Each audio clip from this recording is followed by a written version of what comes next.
Welcome anglers and friends, it's Justin again, back at my favorite hunting grounds, Newcastle Reservoir. It is mid-June 2021 at this southern Utah mountain reservoir. Morning temperature was about 65 degrees, increasing into the 90s by the afternoon. Water temps in the mid-70s.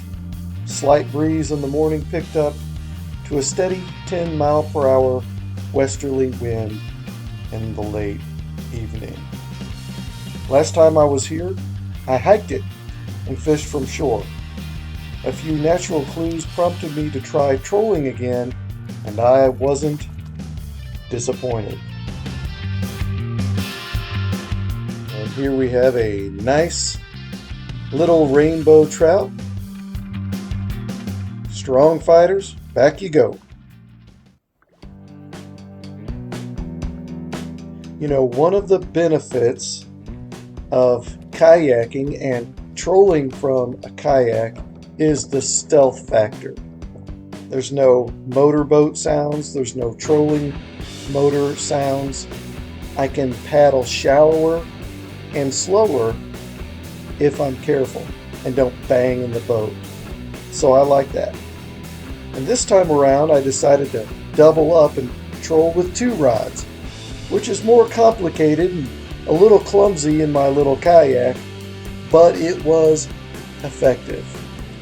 I ended up catching fish on both rods, and typically I had one where I fished a shallower bait and the other fishing a deeper bait, a deeper lure. And that seemed to work quite a bit. Here again is another beautiful rainbow trout, and if I would have been thinking, I would have brought my net, but that's okay. You can hand grab them. Just got to be careful with those treble hooks. And actually I got hooked later in the day, but that's for another video. But this is a beautiful fish. Look at that nice beautiful rainbow trout. Back you go, buddy. Thanks for playing.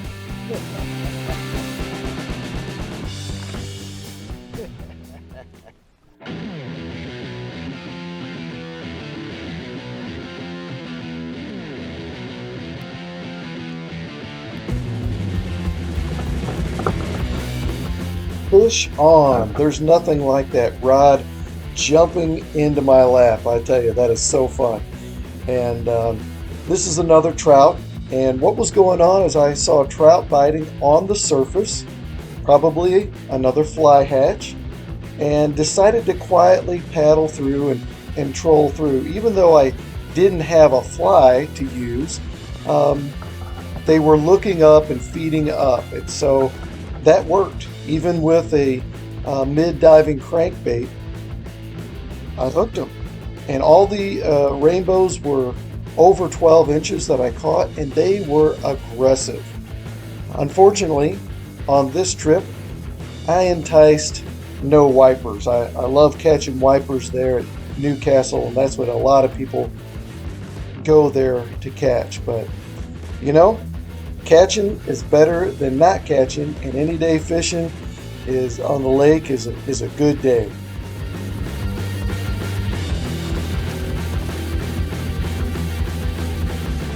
This one has a little bit stronger sense of self-preservation, but I'm going to land him.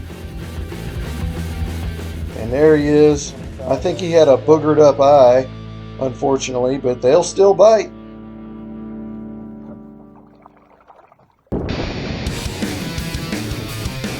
And so the wind picked up in the mid-morning, and I hook into a decent smallmouth, about 12 inches, and they become good fighters when they get that size. I was catching Smallies all day, all over the lake, but most were dinks. I mean, even 4, 5, 6 inch fish would hit a crankbait that was 4 inches, you know, but they're just hungry right now. But there's some good ones in there. You know, a few weeks ago I caught that huge spawning smallmouth. So they're in there. But this is a great smallmouth, man, just fighting and pulling strong. And that's a fun fight in a kayak on semi-light tackle. So go there to catch some smallies too. They're a good, strong, fun fish to catch, especially for kids, especially on light tackle. And they are eager biters at Newcastle Reservoir.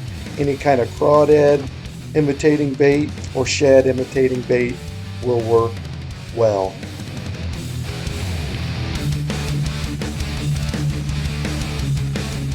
All right, smile for the camera. Not a huge one, of course, but they are fun to catch. I'll catch that size all day long. Thanks for playing, buddy.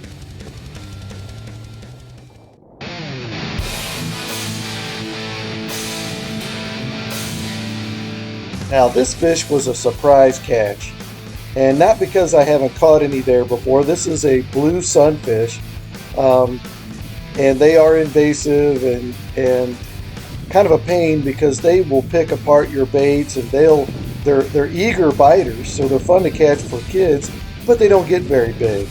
But they are beautiful, beautiful fish, and when I pull this in, you will see how pretty this fish is. And this is a good size one. And we get them back home in Missouri and catch them along with the bluegill, and they actually eat really well. They're another panfish that taste well, just like bluegill. Look at that beautiful fish, some orange trim on the fins and on the belly. And I think some of the bigger fish actually eat these fish in the at Newcastle Reservoir. In fact, I know they do.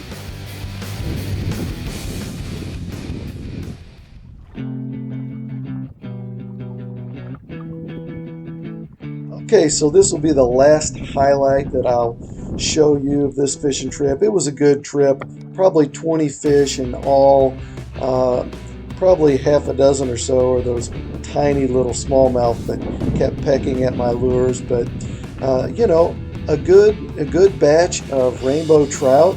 All of them were over 12, 13, 14 inches, and just aggressive biters, and a handful of nice smallies too that were fun to catch. Like I said, no wipers, but maybe next time. I tell you, the lake is low already for June, and it's going to continue to drop with the drought that we've been having. So that actually might make the fishing better because the fish have less room to hide and they're more confined space. So get out there and fish.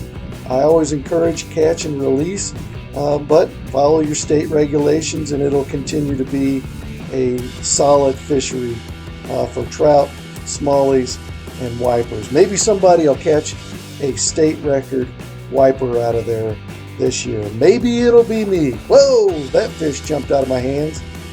He gone. Stay tuned now and I'll show you the lures I was using catching these fish today. Till next time, good luck. Happy fishing, guys.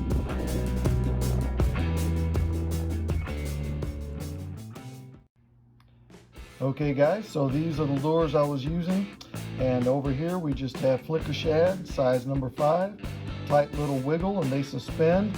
So when you stop cranking or stop trolling, they just stop in the water column. They are lights out, especially the small size for trout. Over here is just a homemade minnow lure that my cousin makes. You can't really buy them unless you know them. But any kind of minnow imitating lure with a little golden sheen on it will imitate those golden shiners. Even take a yellow Sharpie and color in a Rapala floating minnow, and that would do the trick as well.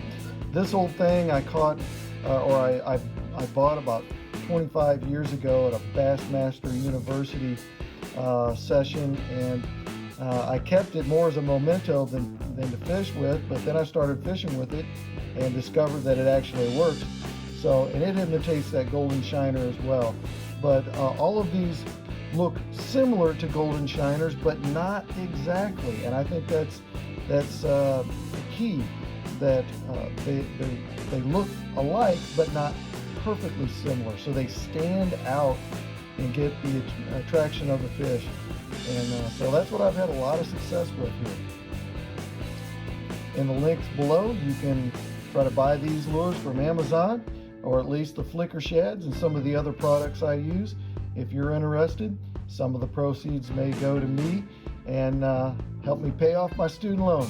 Otherwise, till next time, guys, get out there and fish.